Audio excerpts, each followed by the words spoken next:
Hello everyone, welcome to another series of Mind Map. In this episode, we will discuss about socio-religious movements part 2. We will discuss about movements in South India, Muslim reform movements, Parsi reform movements, Sikh reform movements and significance of reform movements.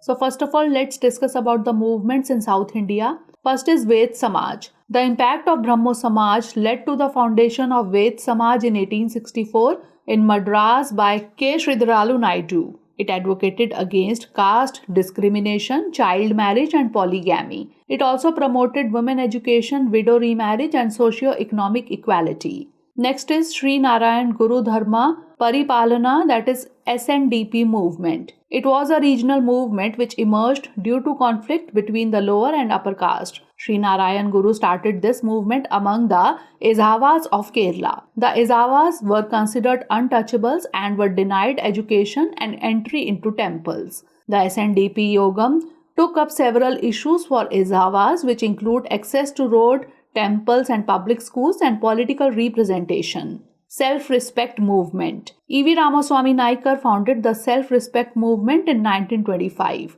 The main aim of the movement was the rejection of Brahminical religion and culture as it perceived as instrument of exploitation of the lower classes. It took up issues like abolition of Brahmanical supremacy, equal status for lower caste, and emancipation of women. Now let's discuss about Muslim reform movements. First is Wahhabi movement. The Wahhabi movement was a revivalist movement which tried to purify Islam. It was founded by Sayyid Ahmad of Rai Bareli in the 1820s. He condemned all accretions and innovations in Islam and advocated following pure Islam. Initially, the movement was directed at the Sikhs in Punjab.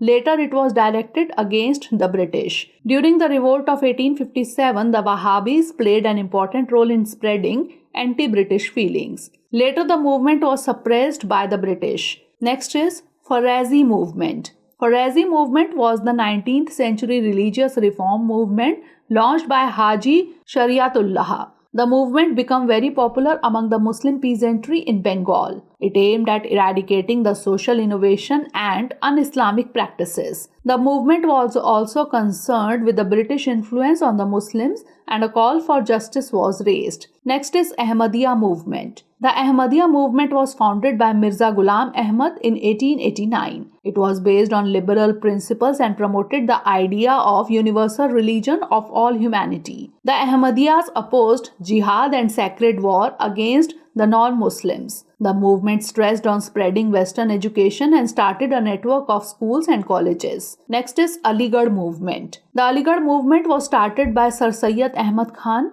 He believed that the instrument of emancipating the Muslim mind is modern education. Thus, he promoted modern education among Muslims. Other reforms related to pardah, polygamy, widow remarriage, women educations were introduced. To promote education, he founded the Aligarh School in 1875, which was later named as Mohammedan Anglo-Oriental College. Now let's have a look at the Parsi reform movements. Rahnumai Mazdayasnan Sabha. The Rahnumai Mazdayasnan Sabha was founded in 1851 by Nauroji, Furdonji, Dadabhai Nauroji, S.S. Bengali and others. The message of reform was spread by the newspaper named Rat Goftar. The movement played an important role in spreading education, upliftment of women, raising age of marriage, etc. They also campaigned against the orthodox practices in Parsi religion.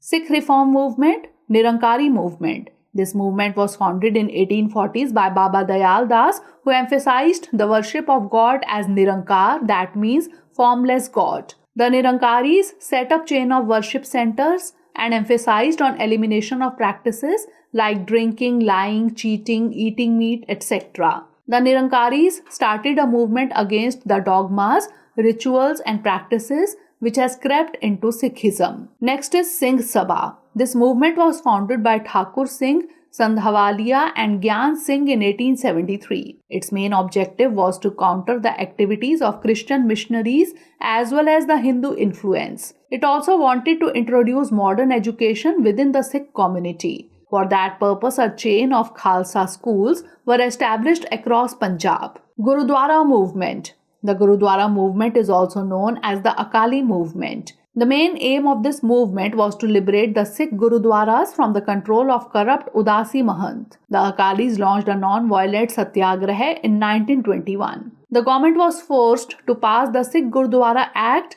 in 1922. In 1925, the control of Gurudwaras was given to the Sikhs with Shiromani Gurudwara Prabandhak Committee as the apex body. Now lastly, let's discuss about the significance of reform movements. If we look at the positive aspects, the reform movements helped in emancipation and liberation of various sections such as lower classes and women. With the emergence of various reform movements, ideas like equality, liberty and rationality were introduced in the Indian society. These reform movements also helped in abolition of various age-old practices such as sati, pardah, etc. and encouraged women education, widow remarriage and equal social status for women. Most importantly, with the spread of Western education, the masses also developed the sense of nationalism in masses, which directly or indirectly helped in the task of nation building. Now let's have a look at the negative aspects. The reform movements affected a very small section or group. It was mainly restricted to the educated and urban middle class. Another negative aspect of the reform movement was that it was restricted to the urban areas and did not reach the rural parts of the country. The movements also had a fundamental defect that they mainly focused on religious and philosophical aspects and did not emphasize on science, technology and other modern ideas. Now it's time for the practice questions. First of all, note down the prelims question, movement, organization and leader. All India Anti-Untouchability League, Mahatma Gandhi. 2. All India Kisan Sabha, Swami Sahajanand Saraswati. Self-Respect Movement, Naikar, E.V. Ramaswamy. Which of the pairs given above is or are correctly matched? 1 only, 1 and 2 only, 2 and 3 only, or 1, 2 and 3. You can send the answer of this question in the comment section. Now moving on to the mains question. Briefly discuss the significance of socio-religious reform movements on Indian society during the British period. So that's all for today. Stay tuned for the next episode. Thanks for watching.